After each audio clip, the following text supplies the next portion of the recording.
guys, welcome back to Grace and Grounded. Today we are looking at Matthew 5:5, and it says, "Blessed are the meek, for they shall inherit the earth."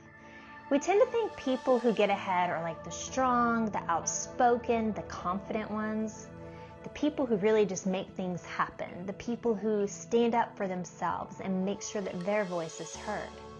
So why would Jesus call the meek blessed? Well, because biblical meekness is not weakness.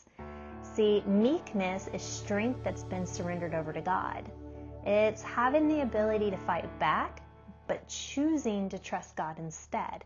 It's knowing that you could defend yourself, but not feeling like you have to prove yourself.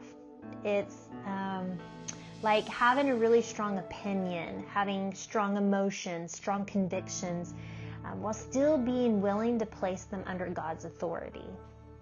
Jesus himself actually gives us the perfect picture of this. You see, we would never look at him as being weak, and yet he confronted hypocrisy. He went in and he overturned some tables. He spoke hard truth. He stood firm when people misunderstood him, and yet Jesus described himself as gentle and lowly in heart. You can find that over in Matthew 11:29. And we'll get to that another day. But that's meekness. So what is Jesus asking of us then? I think one of the hardest parts of meekness is giving up our need to control the outcome. At least it is for me. I can't be the only one. Please tell me I'm not the only one. You see, we want to defend ourselves. We want people to understand our side. We want to correct the record, and we want to make sure that we get the last word. We don't want to be looked in a negative light. And sometimes we spend so much energy just trying to control how people see us that we forget that God already knows the truth. So who are you trying to prove it to? And I'm asking myself that too, because meekness says, God, I trust you enough to not have control of everything, but yet I find myself wanting to defend. That doesn't mean we have to become passive though. It means that we just stop believing that everything depends on us. Jesus goes on and he makes one of the most incredible promises too, though. He says, "For they shall inherit the earth." You see, the world will tell us to take what we can get. But Jesus says the kingdom belongs to those who are willing to surrender.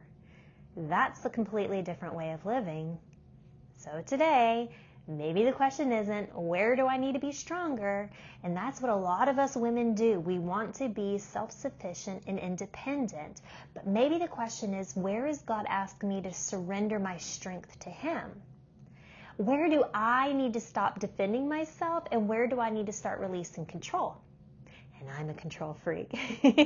But where do I need to trust God with the outcome? Because meekness is not thinking less of yourself. Remember, it's trusting God enough that you don't have to constantly prove yourself.